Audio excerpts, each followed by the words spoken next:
안녕하세요. 네, 강태입니다. 오늘은 비슷한 패턴으로 자꾸 차이거나 차임을 유도당한다거나 여튼 그런 식으로 헤어지는 경우에 대해서 이야기를 해볼까요? 크게 두 가지 부류로 나눌 수 있는데요. 제가 볼 때는 이런 타입의 분들이 좀 더 많이 겪는 것 같습니다. 첫 번째는 너무 이기적인 사람, 개시앙 마이웨이라고 하죠. 이런 사람과 반대로 내가 너무 이타적인 사람, 이렇게 나눌 수 있어요. 그러니까 중간을 잘 지키면서 유도리 있게 행동을 하는데 같은 패턴으로 헤어지는 경우는 정말 드물거든요.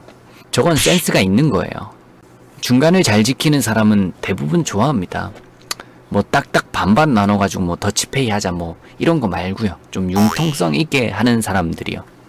일단 본론으로 들어가서 이기적인 사람들은 상대방이 외적인 게 아무리 끌려서 시작을 했다고 해도 그 이기적인 행위, 그게 지속이 되면은 대부분 상대방이 지쳐요. 그래서 당연히 헤어지는 수순을 밟게 되는 거고요.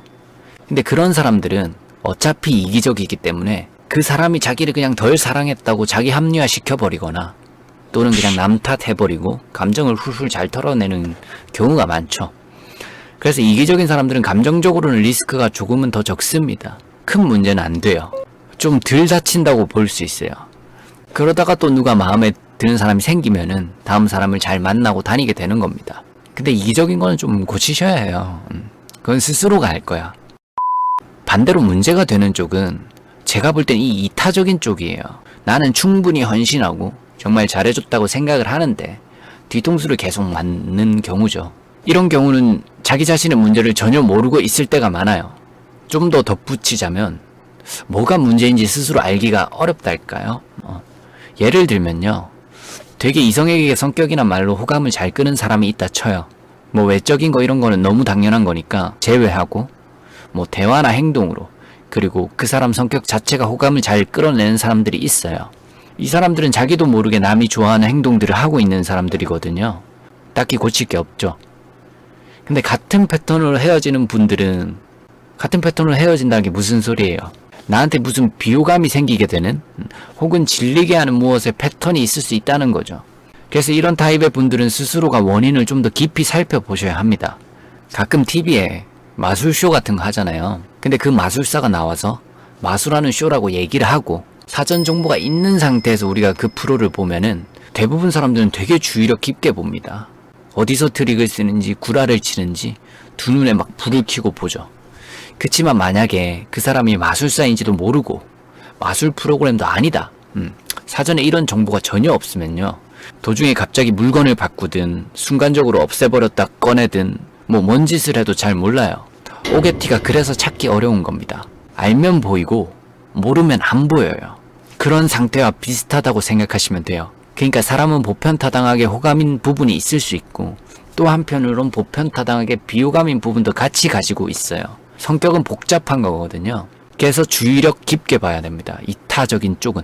그러니까 연애하는 그 대상이 그 상대방한테 내가 물어봐서는 상대방이 문제를 잘 안 알려줘요. 왜냐면 그 상대방도 당신과 연애를 하고 있기 때문에 성격을 알죠.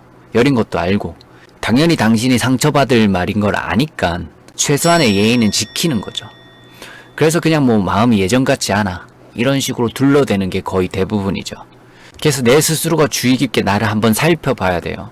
제일 좋은 방법은 연애를 직접 하면서 고치는 거예요. 상대방 표정을 유심히 보면요. 싫어하거나 따분할 때 나오는 표정은 생각보다 캐치가 잘 된다고 하거든요. 그래서 유심히 보시면 돼요. 그럼 그런 표정을 캐치했을 때 그때마다 내 행동에 무슨 문제가 있었나? 그냥 한번 머리 복잡하게 생각하지 말고 그냥 가볍게 한번 생각을 해보시는 거죠. 근데 그 한 번 더 생각하는 그런 정말 작은 행동이 정말 많은 상황을 바꿀 수도 있어요. 내가 지치게, 밀리게, 요감적인 행동을 했다면 그 순간 한 번 더 생각을 해봤으니까 내 스스로 자각을 할 가능성이 있겠죠. 자각하는 것도 엄청난 득이거든요. 무슨 문제인지 원인을 깊게는 아니지만 얕게라도 약간은 파악한 거니까요. 그럼 그 단점을 조금 보완해주면 훨씬 호감적인 사람이 될 수 있죠.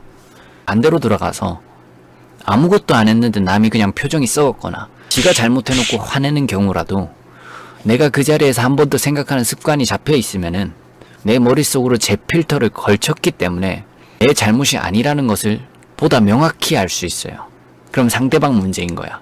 그럴 땐 그냥 그 사람 자체가 문제가 있다는 걸 정확히 구분할 수 있게 되겠죠.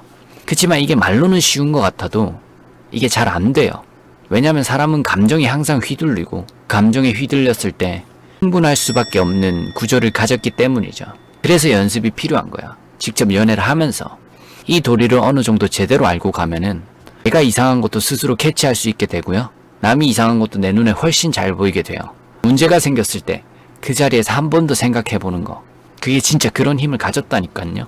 아, 저 사람은 그냥 이유 없이 짜증내는구나. 사람 자체가 진국과는 거리가 먼 사람이구나. 이런 식으로 빠르게 형태 파악이 가능해져요.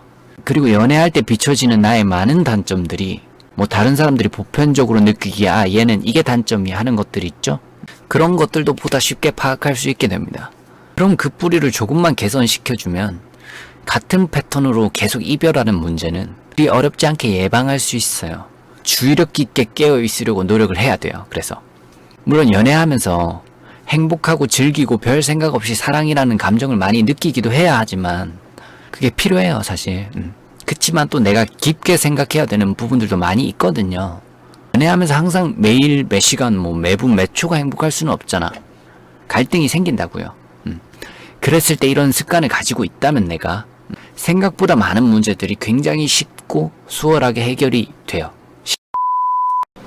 영상이 도움이 되셨다면 구독하기와 좋아요 부탁드립니다.